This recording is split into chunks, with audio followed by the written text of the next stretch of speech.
होईल त्याच वेळी ही चामुंडा या ठिकाणी उतरेल आणि तुझ्याशी युद्ध करताना मला या ठिकाणी कुदाळीला कळयाचा अंगार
विषय स्वीकार.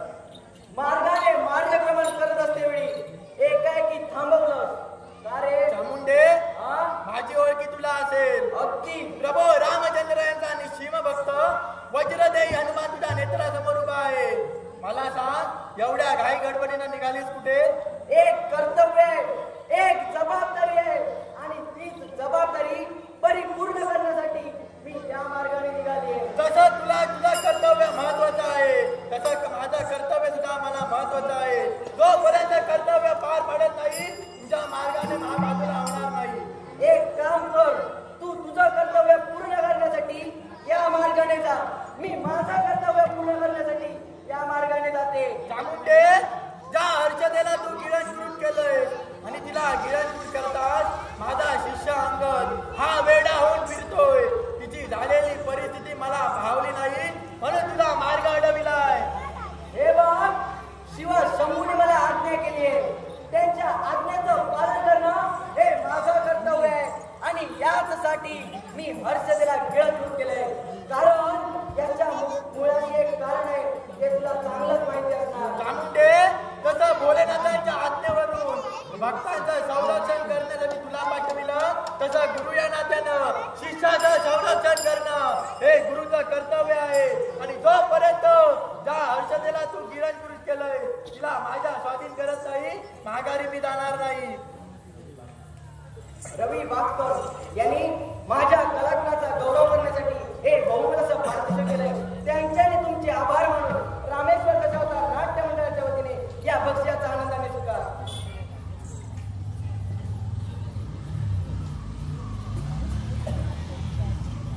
त्याचप्रमाणे प्राजक्ता आणि याचकडून आमची संगीतकार, आमचे हार्मोनियम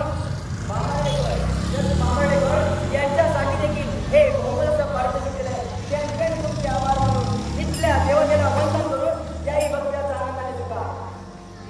सगळ्यांना म्हणता तुला सामोपचाराच्या शब्दाने सांगते, माझं कर्तव्य परिपूर्ण करणं हे माझी जबाबदारी आहे. यासाठी माझ्या मार्गातून बाजूला हो.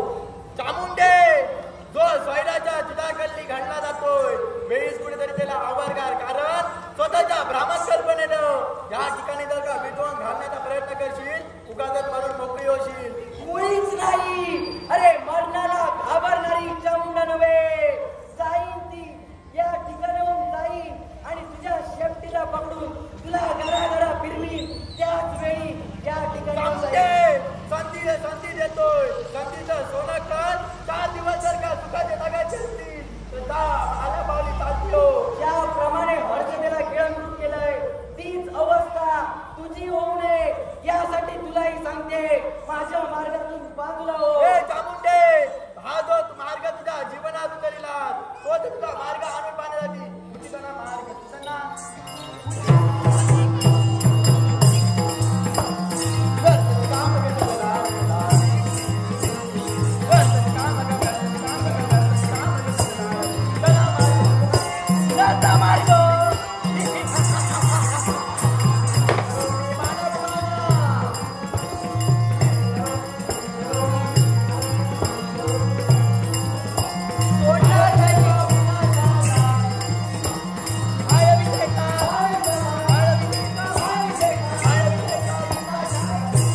कशा झालोय अगं ये म्हणतोय बैसाशी माझ्या जवळी रूप तुझे छान ग रूप तुझे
माया निर्माण झाली आणि मायेपासून देवतांची निर्मिती झाली का आणि कशासाठी असेल तर परित्राणाय साधूना विनाशाय चतुर्गतां धर्म संस्थापनाय संभव वाणी युगे युगे धर्माची पायबल्ली होऊन अधर्म या विश्वाच्या ठाई माजू लागला. धर्माच्या रक्षणासाठी आणि अधर्माच्या विनाशासाठी युगायुगाच्या ठाई आम्ही अवतार धारण केले. एवढंच कशाला या शांतीधामापर्यंत माझं येणं झालंय. मनाला एकसारखं समाधान वाटू लागलं. याच्याही मुळाशी कारण काय असेल तर या माझ्या वैष्णव भक्तांच्या मुखातून विष्णू देवाय नमः विष्णू देवाय नमः असे शब्द प्रत्येकांच्या मुखातून पडतायत आहे. साऱ्या माझ्या भक्तांना शुभ आणि मंगलमय आशीर्वाद शुभ आणि मंगलमय आशीर्वाद म्हणूनच हा प्रभू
या ठिकाणी जर का पाहिलं असेल तर शांतमय वातावरण, या शांती ब्रह्माच्या ठिकाणी माझी पावलं पडली आहेत. हे जगपालका जगत जीवना, हे वैकुंठीच्या नारायणा, तुझ्या पूजा आणि पवित्र चरणी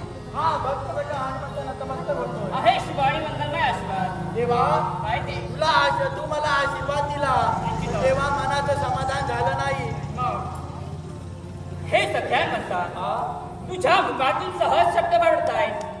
हे वैकुंठीच्या देवा, तुझ्या माझ्या मनाची अशी शांतता नाही लाभली आहे. मग याच्या मुळासह माघारी चाल म्हणतोय. जाईन पण केव्हा? तोपर्यंत तुझ्या सानिध्यात असणारी चामुंडा माझ्या स्वाधीन होत नाही, तोपर्यंत माघारी हा हनुमंत जाणार नाही. हे हनुमंता, एवढा का हनुमंताला पेटला असेल तर माझाही नागात होईल. ये असा म्हणतोय. नित्य गोविंद नित्य गोविंद नित्य गोविंद नित्य गोविंद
आरवली प्राथमिक शाळा टाक.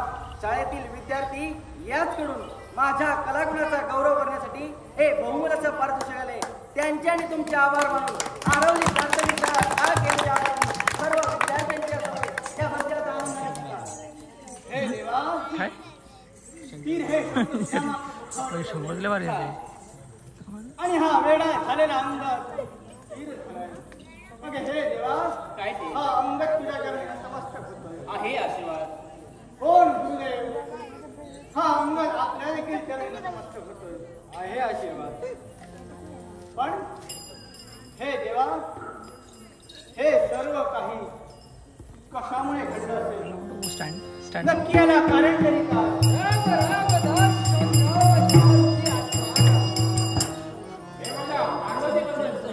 तुझ्या पवित्र जन्मी राजा सांग कल्याण वस्तू, कल्याण वस्तू.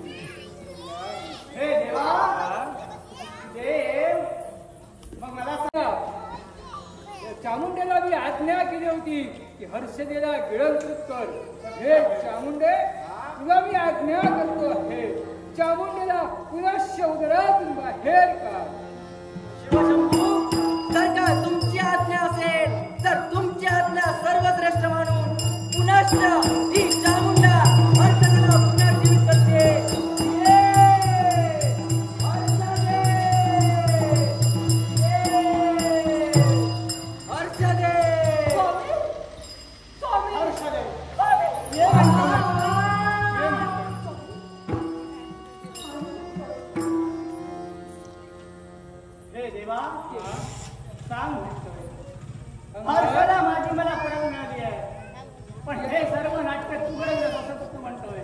होय या नाट्याला कारणीभूत मीच आहे. नाट्याला प्रारंभ केलाय तो या भोलेनाथानं. देवा आजपर्यंत मी तुझी भक्ती करण्यासाठी तत्पर झालो आणि या भक्तीचा फळ माझा राष्ट्रवादी पराजय झाला आहे. पण मी जातोय तो एकच प्रतिज्ञा करतो, या पराजयाचे दूर करावे, राजा राजा सत्यवाद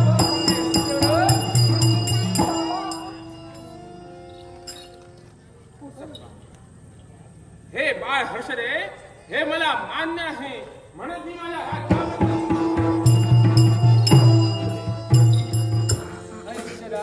चिंता करू नको. अंगद हे सारे नाट्य मी का घडविलं असेल?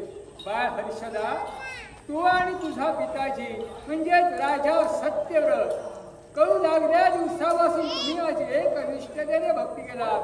आशनी शयनी भोजनी पुजण्यासाठी तुम्ही आम्हाला वर झाला. पण तुम्ही केलेली भक्ती मला वाया जाऊ द्यायची नव्हती. पण तुला होता तो आड मृत्यू, तू अल्पायुष्य होतीस. हो, मला होता तो आड, मी अल्पायुष्य होतो. आणि त्या भक्तीचं फळ मला कशा पद्धतीने द्यायचं होतं, तर तुला मला करायचं होतं ते दीर्घायुष्य करायचं होतं. तू जर या ठिकाणी विश्वाच्या ठिकाणी जर राहिली असतीस तर काळाची नजर तुझ्यावर पडली असती. म्हणून हे साऱ्या नाट्य मी घडविलं, चामुंडेला आज्ञा केली आणि या हर्षदेला स्वतःच्या उदरात ठेवण्यासाठी सांगितलं. चामुंडाने हर्षदेला गिळंकृत केलं. कुठल्याही काळाची नजर आज हर्षदेवर पडली नाही. म्हणून हर्षदा चामुंडाच्या उदरात सुरक्षित राहिली. म्हणजे माझं संरक्षण व्हावं यासाठी तू सारं नाट्य घडवलं. आणि एवढंच नाही, या चामुंडेच्या उदरी मला तू ठेवण्यासाठी तत्पर ही काय सत्य म्हणजे देवा, माझ्या हर्षद असणार ते अल्पायुष्य आयुष्य आणि ते अल्पायुष्य आयुष्य हे दीर्घायुष्य केलं आहे. हे सर्व तू घडलं. अर्थात देवा, जे घडलं ते चांगल्यासाठी घडलं आणि घडलं. आम्ही सर्वजण धन्य होतोय देवा, धन्य होतोय देवा. तुझा आशीर्वाद आम्हा उभटांच्या पाठी सदैव राहावा. एवढंच नव्हे तर या भक्तांच्या पाठी तुझा आशीर्वाद सदैव राहावा अशी तुझ्या हर्षदा, ही तुझी इच्छा मी परिपूर्ण करतोय. फक्त माझा आशीर्वाद नव्हे, पहा साक्षात वैकुंठीचा नारायण महाविष्णू आज या ठिकाणी आहे. यांचाही आशीर्वाद, आम्हा दोघांचा आशीर्वाद तुम्हा आणि तुमच्या सर्व राज्यावर आहे. कल्याण